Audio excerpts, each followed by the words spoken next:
Imagine a young woman with everything ahead of her. That was Jennifer Kesse.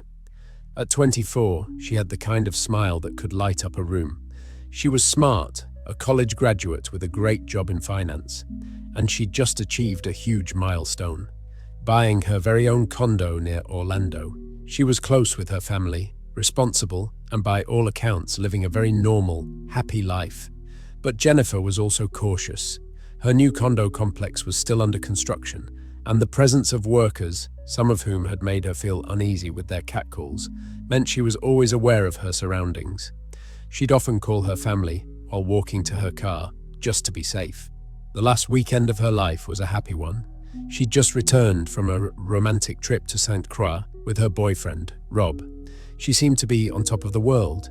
The last time anyone heard Jennifer's voice was on Monday night, January 23rd, 2006.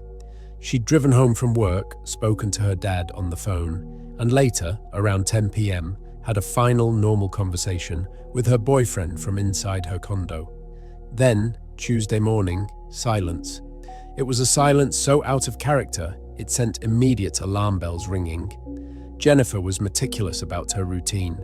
She always called her boyfriend before work. And when she didn't show up for her job, her worried boss called her parents by 11 a.m. Her parents, Drew and Joyce, rushed to her Orlando condo. What they found was hauntingly incomplete. It was a snapshot of a morning interrupted. Damp towels in the bathroom, an outfit laid out on the bed, makeup on the counter. Her suitcase from her trip was still sitting there, unpacked, but Jennifer was gone. So was her purse, her cell phone, and her car. For 2 days, there was nothing. Then, a break. Her black Chevy Malibu was found abandoned at another apartment complex just a mile away. And this is where the story takes its most frustrating turn. The complex had a security camera.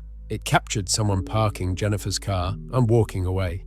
This should have been the clue that solved everything.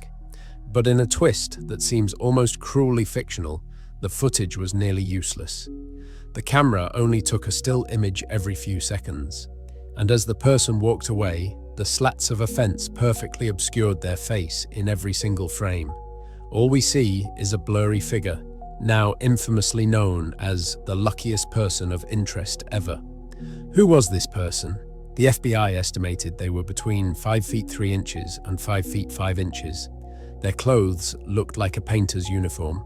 But that's it, a ghost captured on tape. Inside Jennifer's car, the mystery deepened. It seemed to have been wiped clean. There was little evidence. It's as if Jennifer and any trace of what happened to her simply vanished into thin air. So, what do you do when your best clue is a faceless figure? Investigators looked at everyone close to Jennifer, but her family and boyfriend were quickly ruled out. Attention turned to the construction workers at her complex, the very people who had made her uncomfortable. But by the time police began a serious investigation, many of those workers, some undocumented, had simply moved on to other job sites, making them nearly impossible to track down. For years, Jennifer's parents have fought for answers. They've lived every family's worst nightmare. They've sued for access to the case files, hired their own investigators, and never stopped looking for their daughter. In 2016, they faced the unbearable step of having her declared legally dead. If she were alive today, she'd be 44 years old. The most likely theory is a crime of opportunity, that someone saw this beautiful, successful young woman, knew her routine, and abducted her, likely somewhere between her front door and her car that Tuesday morning. The person in the footage knew the area well enough to park the car and disappear on foot. But a theory isn't an answer, and a grainy image isn't justice. This story isn't just about a missing persons case. It's about a daughter, a sister, a girlfriend whose future was stolen. It's about a family's unwavering love and a mystery that remains suspended in time behind the slats of a fence. The question is simple, and it's one her family has asked every day for nearly 2 decades. Where is Jennifer Kesse?